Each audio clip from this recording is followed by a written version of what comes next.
এটা বিশেষ মন্তব্য কৰিছে ৰমাকান্ত দেউৰীয়া। ৰমাকান্ত দেউৰীয়াকে এতিয়া ভাষ্যই তীব্ৰ চৰ্চা লাভ কৰিছে ৰাজ্যৰ ৰাজনীতিত। ৰাজ্যিক বিজেপিত ন পুৰণিক লৈ সংঘাত চলি থকাৰ মাজতে এতিয়া বিস্ফোৰক মন্তব্য কৰিছে বিধায়ক ৰমাকান্ত দেউৰীয়ে।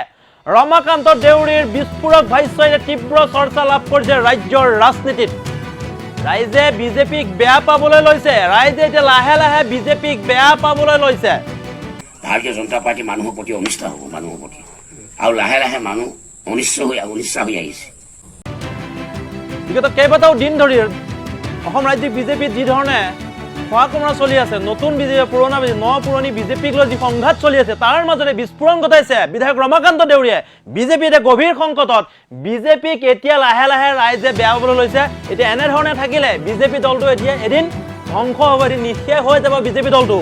যেনেধৰণে দেখিবলৈ পোৱা গৈছে কোন নতুন বিজেপি কোন পুৰণা তাক লৈ এতিয়া খোৱা কোমৰা চলি আছে, সংঘাত চলি আছে। তাৰ মাজতে ৰমাকান্ত দেউৰীয়ে ভাষ্য এতিয়া ৰাজ্যৰ ৰাজনীতিত ব্যাপক চৰ্চা লাভ কৰিছে যে বিজেপি এতিয়া গভীৰ সংকটত, ৰাইজে এতিয়া লাহে লাহে বিজেপিক বেয়া পাবলৈ লৈছে। এই ভাষ্য খুদ বিজেপিৰ বিধায়ক ৰমাকান্ত দেউৰীৰ ভাষ্য।